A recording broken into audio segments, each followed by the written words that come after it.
মাস আগে একটি গান মাঝব্যান্ডের গানের কথা খুঁজছিলাম কিন্তু পাচ্ছিলাম না। তখন আমি এখানে কর্মসূত্রে এর আগে আমি কুমিল্লায় ছিলাম। তো সেখানকার এক শিল্পী রবিউল, সেও মাঝব্যান্ডের কাওয়ালি গান করে। আমি তার জিজ্ঞেস করলাম যে ও আবার শিল্পকলা একাডেমির ছাত্র ছিল, তো তুই করে বলতাম যে তোরা যে গানগুলো করস এর কই পাস, আমার একটু লিরিক্স দরকার অনেকগুলো গানের। তখন বললো যে সে আমার লিঙ্ক পাঠালে যে স্যার এরকম একটা অ্যাপস আছে, সেটা একটু আপনি ডাউনলোড করেন। আমি সঙ্গে সঙ্গে মোবাইলে আমার ডাউনলোড করলাম। তো যাই হোক, সেই থেকে মাঝব্যান্ডারি গীতি অ্যাপসটার সাথে আমার পরিচয়। মাঝব্যান্ডারি গানকে যে কথা বলা হচ্ছে, আমরা কেন জানি না আন্তর্জাতিকভাবে হইতে পারি নাই, যে কথাটা আমার আলোচক একটু আগে বললেন এবং আমাদের ভাই তিনি শুরুতে বলেছেন, একই সময়ে লালনের গান মাত্র একজনে লিখেছে, তাকে কেন্দ্র করে কিছু বাউল গান জন্ম হয়েছে, কিন্তু লালন গীতি ফুল স্টপ, এরপর আর লালন গীতি আর জন্ম নিবে না। আমাদের নজরুল গীতি আর ফুল স্টপ, আর জন্ম নিবে না। একমাত্র বাংলাদেশের ধারা একটাই মাঝব্যান্ডারি গানের ধারা, যেটা শুরু হয়েছে কিন্তু এখনো পর্যন্ত শেষ হয়নি, এটা চলমান থাকবে। তাহলে সেটা কেন আন্তর্জাতিকতা হইতে পারলো না? এটার আমাদের এই জায়গাতে আরো উদারতার জায়গা আমার মনে নিয়ে আসতে হবে। বিশেষ করে এখানে যে তরিকা বলি, আমি খুব বড় আলোচক নই, আমি কোনো তাত্ত্বিক নই, আমার তাত্ত্বিক গুরুরা এখানে আছেন।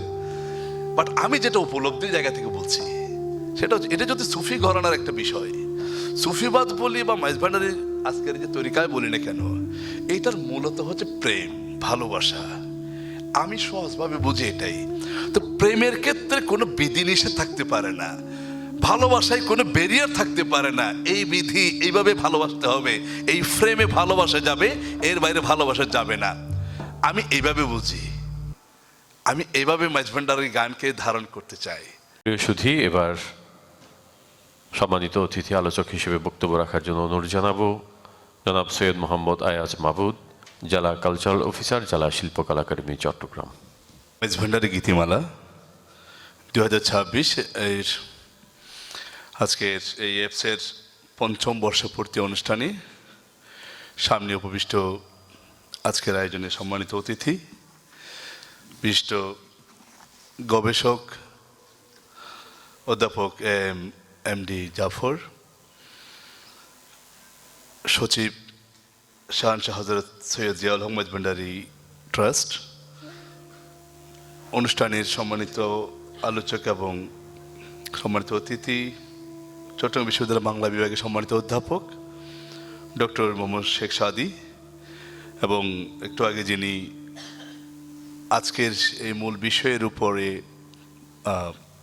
আলোকপাত করলেন এবং যেটি পুস্তিকা আকারে প্রকাশিত হয়েছে, প্রবন্ধকার অ্যাডভোকেট আবদুল্লাহ মোহাম্মদ ইকবাল, যিনি এমফিল গবেষক, আইনজীবী, সামনে উপবিষ্ট আজকের এই অনুষ্ঠানে আগত আমি অনেক শিল্পীকে দেখতে পেয়েছি, যা কারণ শিল্পকলার আঙ্গিনায় শিল্পীদেরকে দেখতে পেলে আমাদের মনটা একটু বড় হয়ে যায়। তারপর যখন মাঝব্যান্ডারি গানের শিল্পী যখন আসে, ব্যক্তিগতভাবে আমার আনন্দটা আরও বড় হয়ে যায়, আরও ব্যাপক হয়ে যায়। সম্মানিত সুধীমণ্ডলী, সবাইকে অনেক অনেক শুভেচ্ছা জানাই যারা শিল্পকলা একাডেমির চট্টগ্রামের এই আঙ্গিনে আপনারা উপস্থিত হওয়ার জন্য। আমি প্রথমে আমার ব্যক্তিগত একটু ছোট্ট অভিজ্ঞতা শেয়ার করি মাঝব্যান্ডারি গীতি অ্যাপস সম্পর্কে, কারণ আমি জানতাম না এটা চট্টগ্রামের কিছু তরুণরা করেছে। আমি আজ থেকে সম্ভবত 4 মাস আগে, 3-4 মাস আগে একটি গান মাঝব্যান্ডারি গানের কথা খুঁজছিলাম কিন্তু পাচ্ছিলাম না। তখন আমি এখানে কর্মসূত্রে এর আগে আমি কুমিল্লায় ছিলাম। তো সেখানকার এক শিল্পী রবিউল, সেও মাঝব্যান্ডারি কাওয়ালি গান করে। আমি তার জিজ্ঞেস করলাম যে ও আবার শিল্পকলা একাডেমির ছাত্র ছিল, তো তুই করে বলতাম যে তোরা যে গানগুলো করস এর কই পাস, আমার একটু লিরিক্স দরকার অনেকগুলো গানের।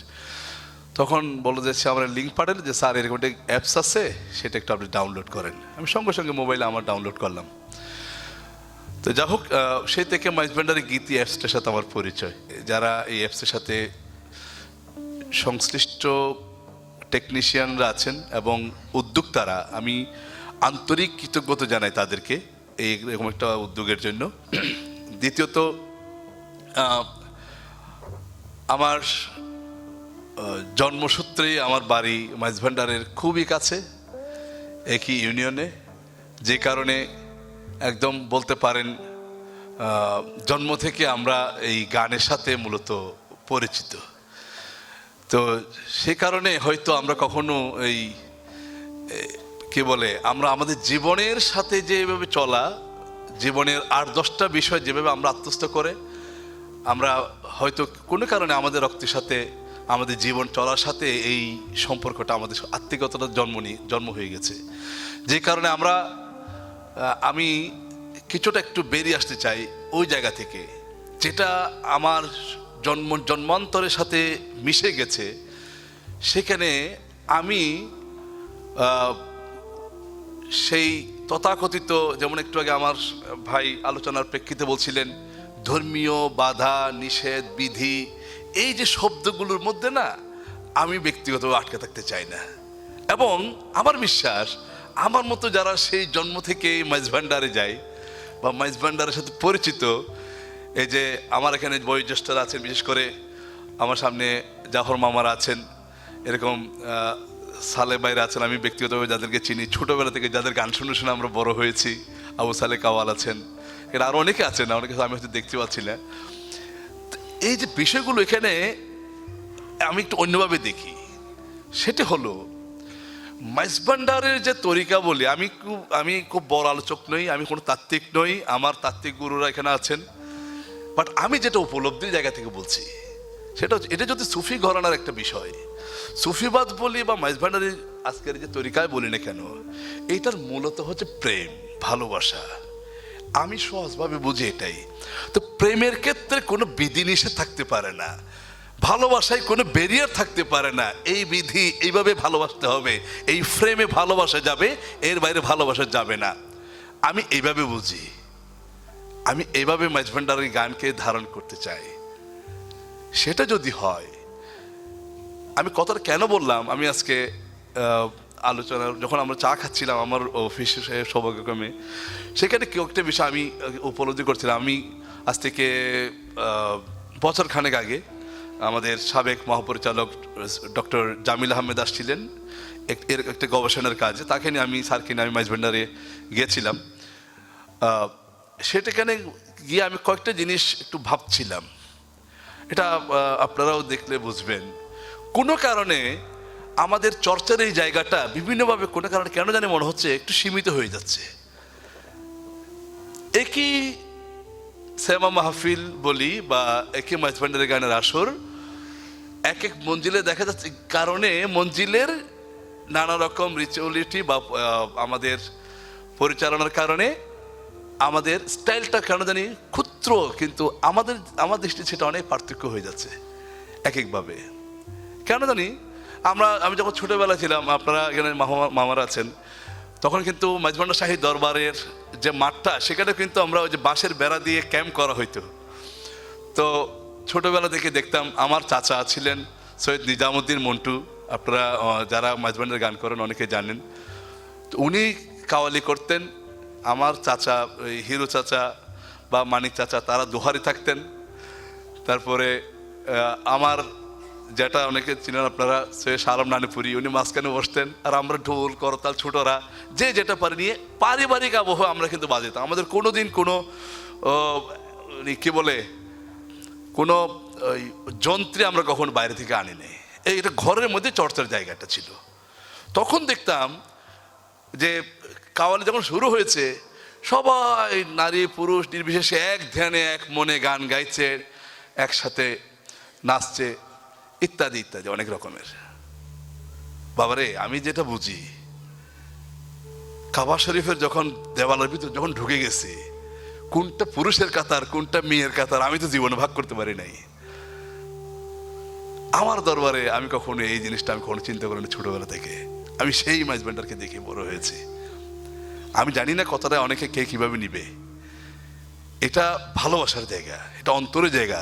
ভালোবাসা যেখানে সর্বোচ্চ প্রাধান্য পাবে, সেখানে নারী পুরুষ জাত ধর্ম হিন্দু বৌদ্ধ খ্রিস্টান কোনো ভেদাভেদ থাকতে পারে না। এটাই হচ্ছে মাঝভান্ডার আমার কাছে। আমি বিশ্বাস করি আজকের জায়গায় এসে যে মাঝভান্ডারি গানকে যে কথা বলা হচ্ছে, আমরা কেন জানি না আন্তর্জাতিকভাবে হইতে পারে নাই। যে কথাটা আমার আলোচক একটু আগে বললেন এবং আমাদের ভাই তিনি শুরুতে বলেছেন, একই সময়ে লালনের গান মাত্র একজনে লিখেছে, তাকে কেন্দ্র করে কিছু বাউল গান জন্ম হয়েছে, কিন্তু লালন গীতি ফুল স্টপ, এরপর আর লালন গীতি আর জন্ম নিবে না। আমাদের নজরুল গীতি আর ফুল স্টপ, আর জন্ম নিবে না। একমাত্র বাংলাদেশের ধারা একটাই মাঝভান্ডারি গানের ধারা, যেটা শুরু হয়েছে কিন্তু এখনো পর্যন্ত শেষ হয়নি, এটা চলমান থাকবে। তাহলে সেটা কেন আন্তর্জাতিকতা হইতে পারলো না? এটার আমাদের এই জায়গাতে আরও উদারতার জায়গা আমার মনে নিয়ে আসতে হবে। বিশেষ করে এখানে যারা গবেষকরা আছেন, আমাদের ট্রাস্টির অলরেডি একজন আছেন, এরকম আরও মাঝভান্ডারকে কেন্দ্র করে অনেকগুলো ট্রাস্ট আছেন, আমাদের দরবারের বিশিষ্টজনরা আছেন। আমার মনে হয় আমাদের এই জায়গাতে অনেক গুরুত্ব দেওয়ার সময় এসেছে। আমরা এই সম্পদকে নিয়ে, কারণ সুরের যে সম্পদ, গানের যে সম্পদ, এটা সারা বিশ্বের, এটা বৈশ্বিক একটা বিষয়। এবং মাঝভান্ডারি পারে শুধু এটা আমাদের তরিকতের মধ্যে সীমাবদ্ধ নয়, সারা বিশ্বের মধ্যে এই ধারাকে নিয়ে যেতে। আমি বিশ্বাস করি সেটার পথ যেটা শুরু হয়েছে মাঝভান্ডারি গীতিকে কেন্দ্র করে, যেটা অলরেডি আজকে প্লে স্টোরের মাধ্যমে সারা বিশ্বে ছড়িয়ে পড়েছে। আশা করছি এটা আমাদের সুচিন্তিত কিছু অল্প কয়েকটি পদক্ষেপ নিলে আমার মনে হয় এটা অনেক বড় জায়গায় পৌঁছে যাবে। তার মধ্যে একটা ছোট্ট উদাহরণ হয়তো সাদি ভাই বলবেন আরো বিস্তারিত, যে আমরা এটাও আজকে আক্ষেপ করে বলছিলাম, চট্টগ্রাম বিশ্ববিদ্যালয়ে বাংলা বিভাগে আমরা ফোকলোরের পাঠ পড়েছি, ময়মনসিংহে গীতিকা, পূর্ববঙ্গ গীতিকা, ওই কি ছড়া, সরি স্যার আমি বলে গেছি যার কারণে, হ্যাঁ, দোসর খুলনার ছড়া পড়ছি। তাহলে আমার লোকগীতি, আমার ফোকলোরের মধ্যে কেন মাঝভান্ডারের গান নাই? এটা একটা বড় প্রশ্ন। তাও চট্টগ্রাম বিশ্ববিদ্যালয় আমার মাঝভান্ডারের জায়গায় বসে আমরা পড়ালেখা করছি, এগুলো আজকে প্রশ্নের জায়গা দিয়েছে। আমার মনে হয় এই জায়গাতে আমাদের ভাবনার বিষয় আছে। আমরা জানি ইতিমধ্যে জিয়াউল হক মাঝভান্ডারি ট্রাস্ট এবং দিরি তারা কিছু গবেষণার মাধ্যমে জাতীয় এবং আন্তর্জাতিকভাবে অনেকগুলো কাজ করছে, এটা যেমন ঠিক, কিন্তু এটাকে সার্বজনীনভাবে কাজ করতে হলে আমরা যদি সম্মিলিতভাবে সবাই মিলে এগিয়ে আসি, আমার এই জায়গায় আরও অধিকতর সফল হবে। এবং আমরা বিশ্বাস করি আজকে 2026 সালে দাঁড়িয়ে, যেটা আমাদের জন্য একটা মাইলফলকের বছর, এটা 1826 সালে এই মাঝভান্ডারি আধ্যাত্মবাদের প্রতিষ্ঠাতা হযরত গৌসুল আজম মাঝভান্ডারির জন্ম হয়েছিল। আজকে 200 বছর পরে দাঁড়িয়ে আমরা আছি, এরকম সমৃদ্ধ একটি সময়ে আমরা দাঁড়িয়েছি। আমি বিশ্বাস করি এই সমৃদ্ধ সময়ে আমরা যদি ধারণ করতে পারি, নিঃসন্দেহে আমরা এই বরকতকে ধারণ করে আমরা অনেক দূরে এগিয়ে যেতে পারবো, এই প্রত্যাশা করে আমি আমার মতো ক্ষুদ্র ব্যক্তিকে আপনারা আমন্ত্রণ জানিয়েছেন, আমি অত্যন্ত কৃতজ্ঞ। আমি সম্মানিত অতিথি সহ যারা আমাকে শুনেছেন, আপনাদের প্রতি আন্তরিক ভালোবাসা জানিয়ে, কৃতজ্ঞতা জানিয়ে আমার কথা শেষ করছি। ভুল ত্রুটি ক্ষমা সুন্দর দৃষ্টিতে দেখবেন, এই প্রত্যাশা করে শেষ করছি। সবাই আমার জন্য দোয়া করবেন। আসসালামু আলাইকুম।